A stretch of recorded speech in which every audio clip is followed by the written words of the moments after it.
Friends ఇక బీరకాయ పెసరపప్పు అయితే చేస్తున్నా. కోసుకున్న పొట్టు తీసి ఇక పప్పు నానబెట్టుకున్నా. బీరకాయ అయితే కోసేస్తున్నా ముక్కలు.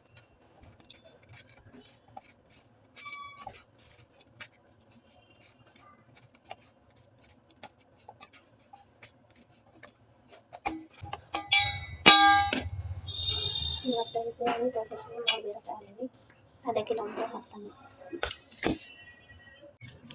2 గంటలు కోసేసుకోండి.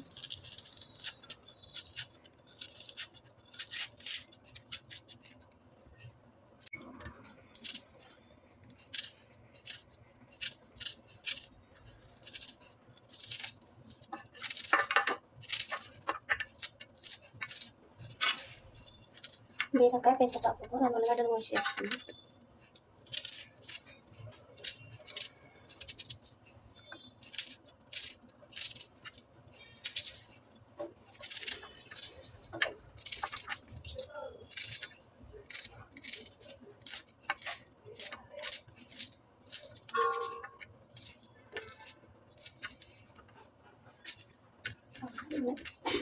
రెండు 3 మిరపకాయలు కోసి పెట్టేసుకుంటాం. చారులకు పప్పులకు కావాలి.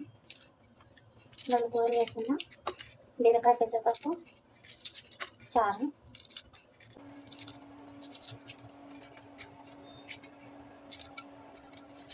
రెండిట్లోకి అయితే మెంతం కూర కడిగేసుకున్నా. మంచి తీసుకొని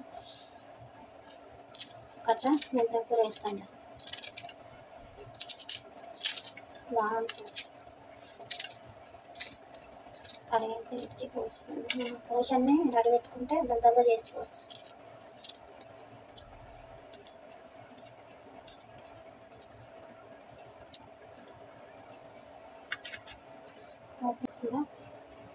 కొత్తిమీర నీళ్ళలో కడిగి వేసేసుకుంటా.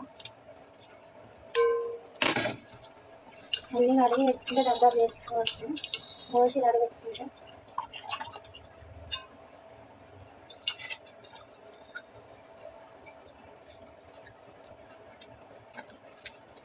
ఇది మెంతం కూర, ఇది కొత్తిమీర, మిరపకాయ, కరివేపాకు, ఉల్లిగడ్డ తీసేసుకున్నాం.